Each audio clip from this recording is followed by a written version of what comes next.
how we can really reduce abortions. Welcome to Change the Conversation with the Hopefulist. My name is Wendy McClure, and it's time we had a conversation about living in a patriarchy and how that affects our lives. Together, we can make a difference and change the conversation. Welcome back to Change the Conversation with me, Wendy McClure. I appreciate you being here. I appreciate you putting in the work. I appreciate all the effort you are taking to make the lives of women better in this country. As we know, there has been all kinds of abortion bans put into place, putting women's lives at risk. As of this recording, Kate Cox of Texas has had to leave the state to get a medically necessary abortion to save her health, her fertility, and potentially her life. As these bans continue and it affects more and more people, we're seeing some of the results and what is happening because of these abortion bans. This is what happens when you regulate healthcare, because whether people want to admit it or not, abortion is healthcare. If you're not familiar with the story, Kate Cox had a fetal anomaly. Thank you. And her fetus was not viable. Her fetus was not going to live more than a few hours or a few days outside of the body. And the point of making her continue with this pregnancy, I think she was about 20 or 22 weeks, so she still had almost half to go. To make her continue with that pregnancy, getting up every single day, knowing she will not come home with a baby, is torture. It is traumatic, and it is completely unnecessary. Now, I've heard reports that Kate Cox was pro-life before this happened to her. The doctor told her it is likely dangerous to your health to continue with this pregnancy, and it will definitely affect your fertility and your chance to have children in the future, because Kate Cox has already had 2 C-sections. And apparently, and I did not know this until this story came out, but each time you have a C-section is lessening the chance that you can have a baby in the future. Something to do with the lining of the stomach, and it's, gets thinner, and it's a whole thing. You know what? It's a medical thing. And I don't know about it because I'm not a doctor. Just like politicians don't know about it because they are not doctors.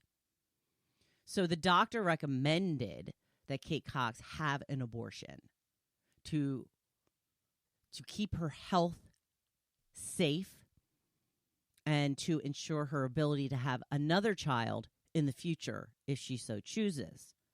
Because Kate Cox wanted her baby. And again, if she were pro-life, she has now found out that, abortion is health care. Abortion is necessary at times. And because the legislatures of this country feel that women are just willy-nilly making decisions to get rid of pregnancies, like it's, choosing what they're going to have for breakfast that morning, they're going to deny life-saving care to women who do want to have babies. Because here's the thing, and I've had debates about this with people. People are not using abortion as birth control. Abortion is a traumatic and soul-wrenching thing, I've been told. It is not something that you go into lightly. It is something that will stay with you for many years. And many years you will wonder, well, she would be 12 now. He would be 10 now. He would be 18 now. What would she be like if she were here? These are the things you have to grapple with for the rest of your life. So nobody is going into a decision to have an abortion like it's a decision to have cream in your coffee. To even suggest it is so ludicrous, and it's some of the misinformation that is just being bandied about right now. And make no mistake, people are straight out lying about this type of information. Just like you can have an abortion up till the day of birth. That does not happen. Flat out does not happen. That would be called infanticide. That would be called killing a living being. I have politicians saying, well, some states, you can have it up till the moment, and if you can believe it, even after birth. No, I can't believe it. You know why? Because it's not true. Absolutely 100% not true. So there's a lot of misinformation being put out. There's a lot of flat-out lies being put out around this information to make it seem more extreme, to make it seem like it's like barbaric, and it's not. These are choices that women get to make because it deals with their body. And as much as men want to make you think that it's just an inconvenience for 9 months, let's ask them, would they give up drinking for 9 months? Would they give up caffeine for 9 months? Would they give up eating certain foods? Because the fact is, we don't just have a baby. We don't just, boop, get pregnant and 9 months later have a baby. No, we grow a baby. And again, I have never been pregnant, but women grow babies with their blood, with their organs, with their mental capacity, with their energy, with everything. You know, when they're talking about this 9-month inconvenience, they're conveniently leaving out the morning sickness, the swollenness that women feel, the fact that your feet get bigger, the fact that you lose your hair. There's all kinds of conditions that happen to a woman while they are pregnant. And yes, I do think it is up to the woman to decide if she wants to go through that. And what I'm trying to get at here is what I've been saying all along, is this has never been about saving the babies.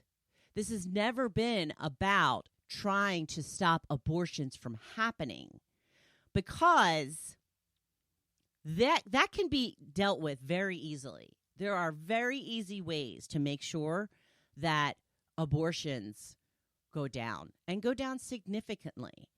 And that is by regulating men. And I know, crazy. That's crazy. That's outrageous. Why would we do the men? No, the men can't do that. Yes. Oh, they can. They just have never had to. Because let's look at some stats here, okay? Men are fertile 24/7. They are fertile every day of the year.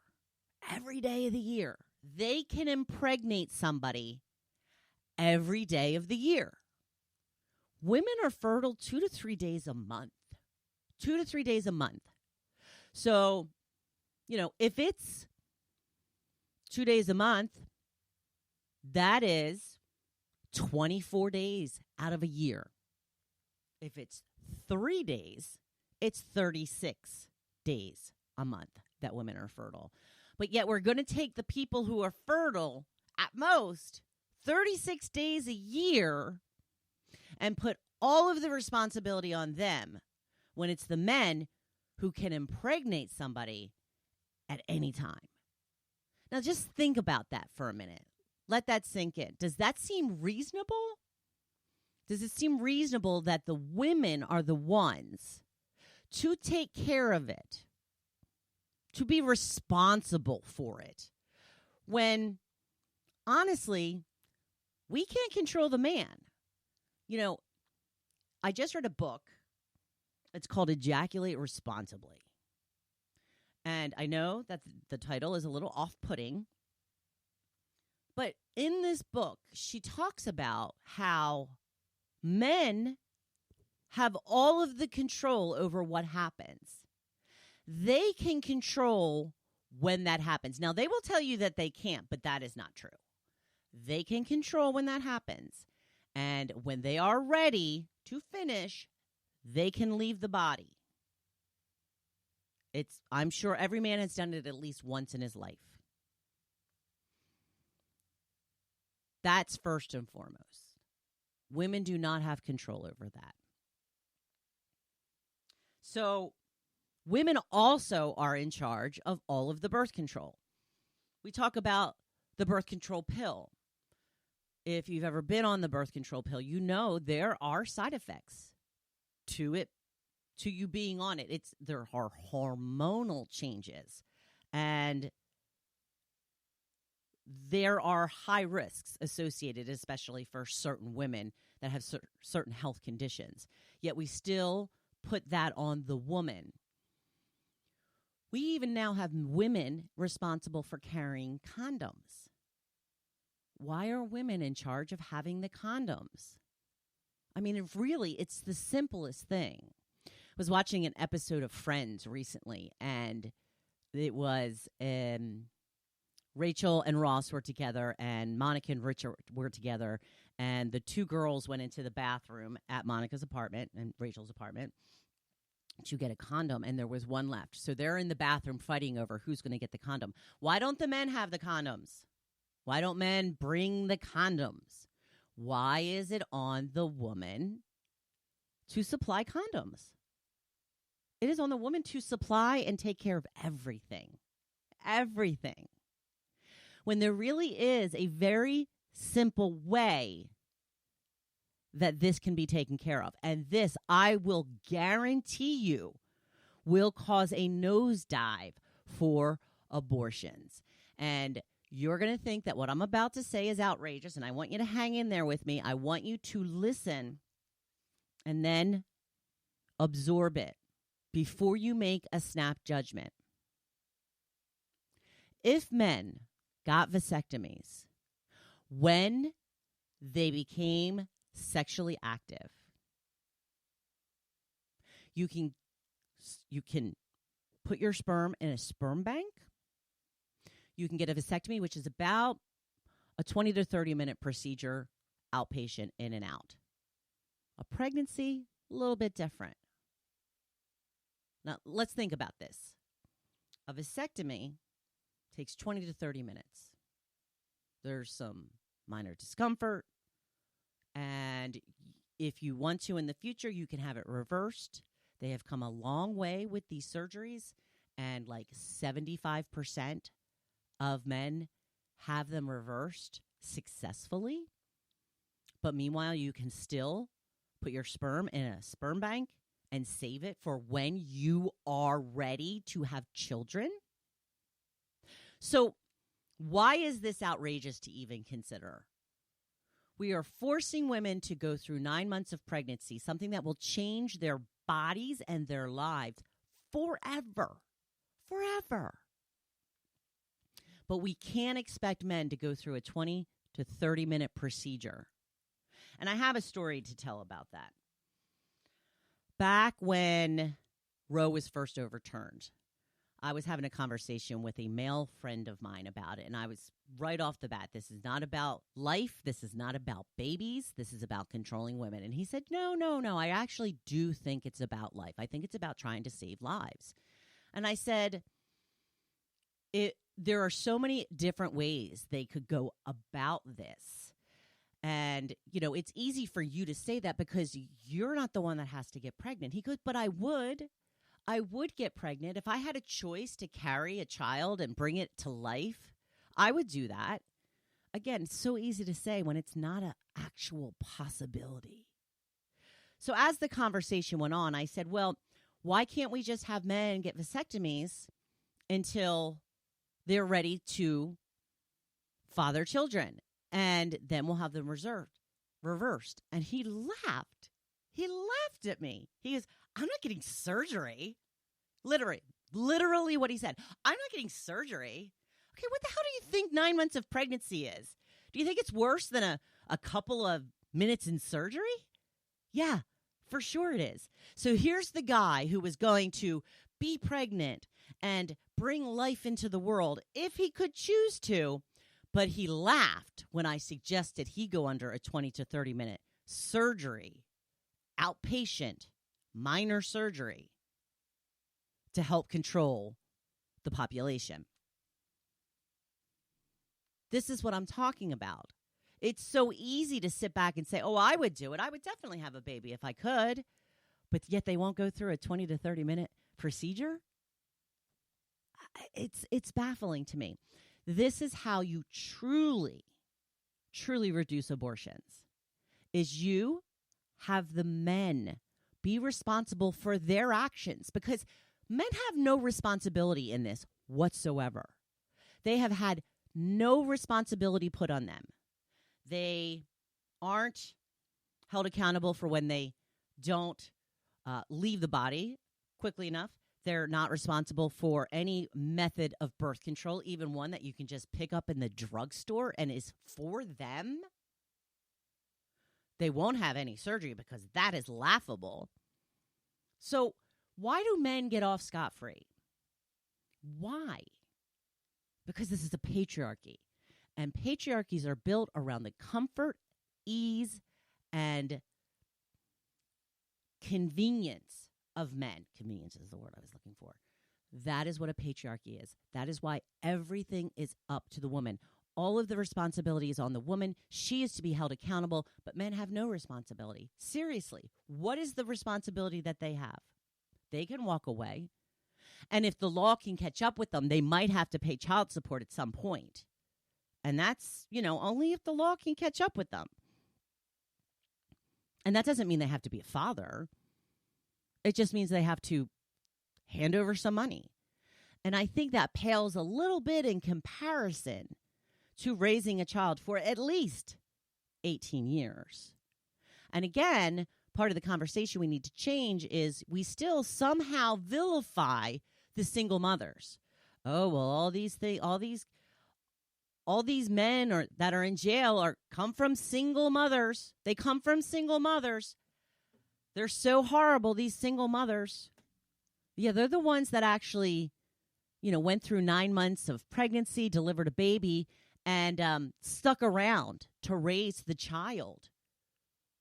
What we should be calling it is absentee fathers.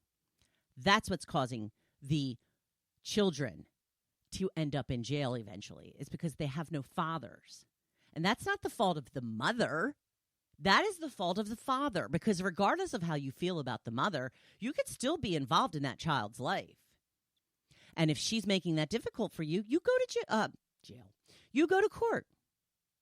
You go to court. You make her let them see you. It's really that simple. So it's not ridiculous. It's not outrageous. It's something that should actually be considered. If the people in this country, the people who are making laws, truly want to reduce abortions, they would at least explore that idea. And I guarantee you they won't. But it's a very simple solution. So when it comes to changing the conversation around all of this, these are some of the things that we have to normalize. We have to normalize the fact that men need to take some responsibility for impregnating women, because they are the ones who are doing the impregnating, and they can do it any day of the year. Women can only get pregnant, as I mentioned, 24 to 36 days a year, for the most part. So, again, women who can get pregnant maybe a month or so out of the year total, where men can impregnate women every single day of the year. Many different women, which has happened. So why are we making the person that's not truly responsible for the problem responsible? If we want to reduce abortions, we start at the cause. And the cause is men having sex, what they do during that act. So some of the things that we've heard through the years that we need to debunk: sex isn't good with a condom. Now, I was asking my husband about this, and, he is convinced that sex is not as good with a condom. And I said, do you think that that could possibly be power of suggestion, though? Do you think that maybe it is just as good and you just have a mind block about it because that's what you've heard your entire life? Now, in this book that I read, they asked several men, and they said that it can be exactly the same if you find the right condom, if it fits right, if everything is, experiment with it. Don't just, whip it out at the practice, do some experimentation, figure out which one is the best one for you. I mean, if you want to enjoy it, I don't know why that's something that you wouldn't consider doing, right? I mean, it just really seems to make sense to me. I think that we need to make it normal for guys to carry condoms, especially if they need a certain type that's going to enhance their experience, right? So men need to be the ones to carry their own because they are the ones that know what's right for them. That would be like us buying a pair of shoes for men and we don't know what their size is, right? We have a man coming over for a date and then you want to go for a hike. So you just buy him shoes. You don't ask him his shoe size, or you just buy him and hope that it's the right size. That's what happens when women buy condoms for men. Women should not be buying condoms for men, period. The other thing I wanted to mention about the enjoyment of sex is some of the men interviewed in this book said that even if it does have a little bit less of satisfaction, it's still pretty damn good. It's still pretty damn good. If you can't take a tiny little hit in your satisfaction to protect the woman from getting pregnant and being forced to give birth, potentially putting her life at risk just for the fact of being pregnant alone is risking your life. But now with all of these abortion bans enacted, it's even more so with people like Katie Cox, who has no chance of bringing a baby into the world, but still forced to carry it. Does that seem unreasonable? It shouldn't. It really shouldn't. We have to put the responsibility for the impregnating on the person who is responsible for it. Men, we have to normalize this in a conversation. Men are the ones who do the impregnating. And I understand this is a tall mountain to climb. I know that nobody thinks of it this way. And that's why we need to start spreading it. We need to start talking about it and continue to reinforce that men are the ones who impregnate. Therefore, men need to be responsible for making sure it doesn't happen. And I understand we don't trust men to use birth control. They'll forget to take the pill, or they'll forget to go to the drugstore. I know that it's hard for us to trust men. That's why I still stand by the vasectomy thing. It's not that outrageous. You expect women to go through 9 months of pregnancy and labor and delivery, but you don't expect men to go through a 20 to 30 minute procedure. Compare them. Which one is more life-altering, life-threatening? I know you know the answer. The other thing I wanted to mention is men and their sexual urges. Oh, men can't control it. They have these sexual urges.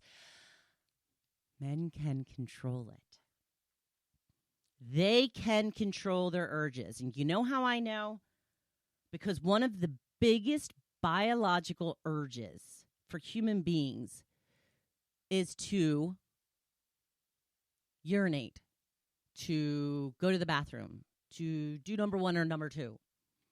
And when that comes on, that urge, Sometimes you need to really be close to a bathroom. And you know what happens? We control it. We don't just go to the bathroom when the urge hits. We wait. We wait until we find a bathroom. It's the same thing with sexual urges.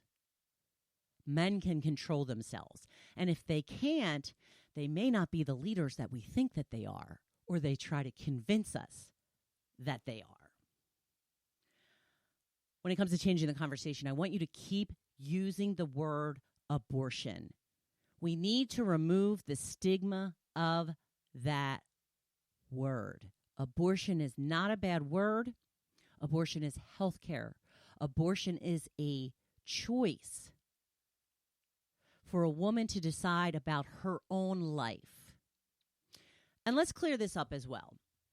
There's a lot of women out there I'm hearing saying, well, I'm pro-life, but I think that, if somebody else chooses to have an abortion, then that's up to them.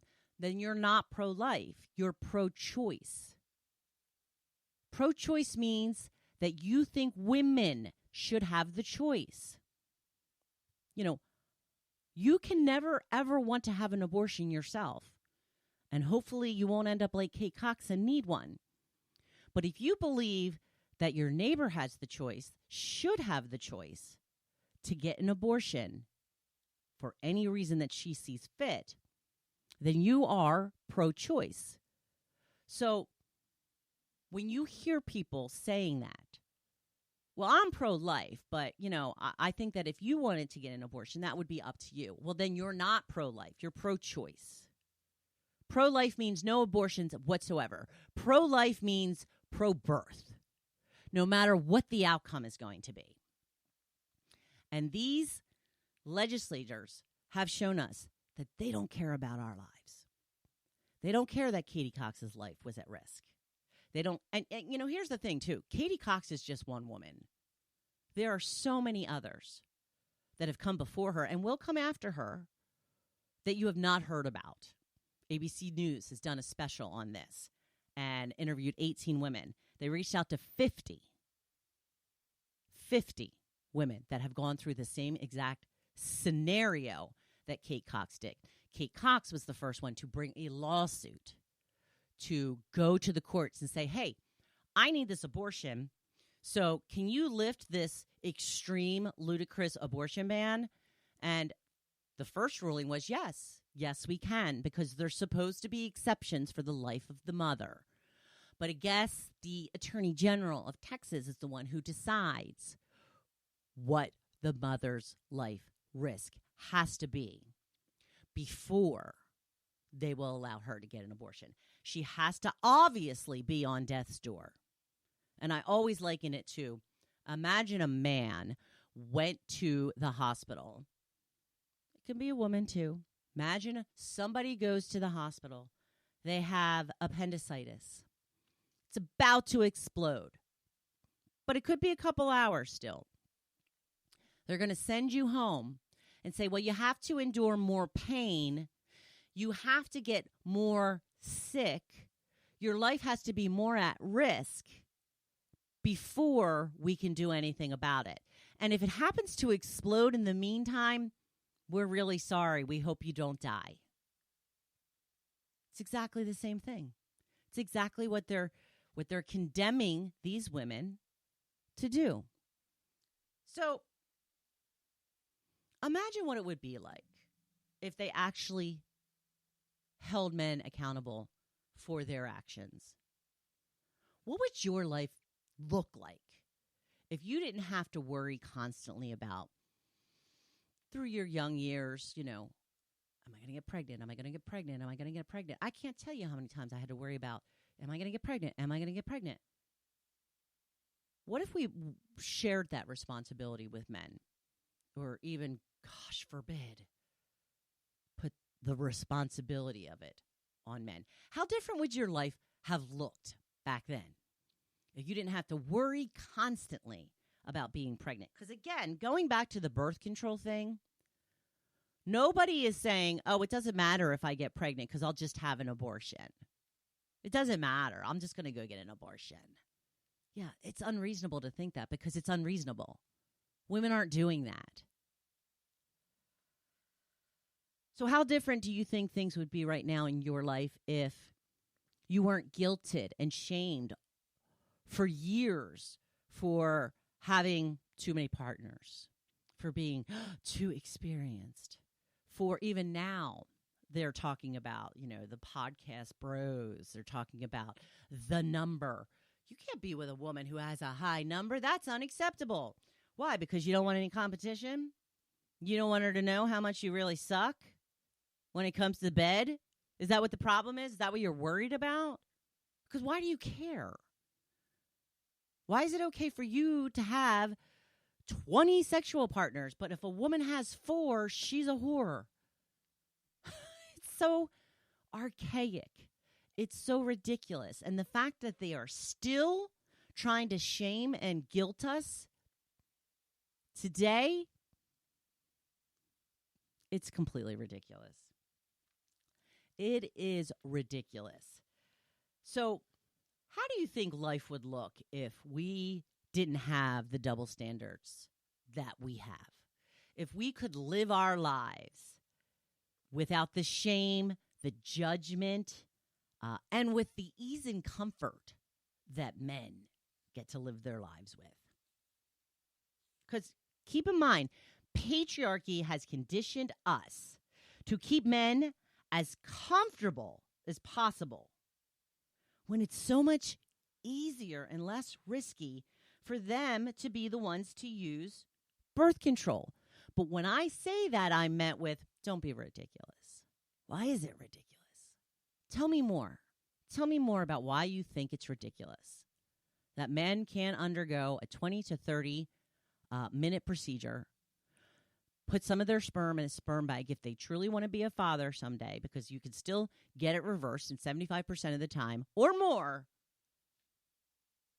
It will be successfully reversed. I don't know why that is ridiculous. If you truly want to reduce abortions, if that were the true goal, this would be at least considered. But we all know that's not the true goal of this. It is not about babies. It is not about life. It is about control. And these abortion bans are absolutely an attempt to control women and keep them in their place. Women have far succeeded what men thought we would do in the last 50 years. In the 1970s, when we were given the right to have our own bank accounts, to borrow money, to have credit cards, to start going to school, getting educated, college educated, going into the workforce, we are surpassing them in every measure. We are surpassing men in every measure. And this is how they even the score. Make no mistake. That is what this is about. And if you would like to do more to help the cause of saving the lives of women, of making the lives of women better in this country, if you would like to help fight for women to have rights in this country, please visit my website at hopefulist.com. I also offer coaching. Whether you realize it or not, patriarchy has shaped who you are today by telling you that, well, when you grow up and you get married and you have children, it was not an option that was given to us. It was a fact. It was a declaration. When you grow up, get married, and have kids. So we went about life assuming that's what we needed to do. These are rules that we did not agree to. So how different do you think your life could be if you didn't grow up with these parameters? What if you grew up not thinking you had to get married and you had to have kids? What do you think you could have done differently with your life? And how different do you think your life could be now, knowing that these constraints likely held you back from living the true, authentic version of yourself. And once you discover that true, authentic version of yourself, you will be a completely different person. You will be happy. You will be fulfilled. You will be satisfied in life. You will let things roll off your back. You won't let other people and what they say about you bother you. You will learn how to control your emotions because your worth does not come from what other people say. Your worth comes from inside. Your worth comes from you. And when you know you and you love you and you are happy with you, no matter what anybody else says, doesn't matter. Because you know your worth. And that's what I want for you. That's what I have found through many years of work. And I would love to help get you started with some coaching. So check that out on my website as well. I am looking forward to the new year when we can all do our fresh start. And I want you to have the best year possible because life is short. Time is running out. And the time of waiting needs to be over. It is time for you to focus on you. And that's okay. You're allowed. So I thank you for joining me today. If you have not already done it, please leave me a review. It really helps to get the podcast out to other people when you review it. If something in today's show resonated with you, please share it with your friends, share it on social media. Whatever you can do to help is truly, truly appreciated. I hope that I will speak to you at least one more time before the new year. Happy holidays, Merry Christmas, Happy Hanukkah, Happy Kwanzaa, all of the things. I wish you a very merry one. Go out there and be badass. I'm cheering you on. Thank you for joining me in this conversation. Together, we are better. Please visit my website at hopefulist.com and remember to hit that subscribe or follow button.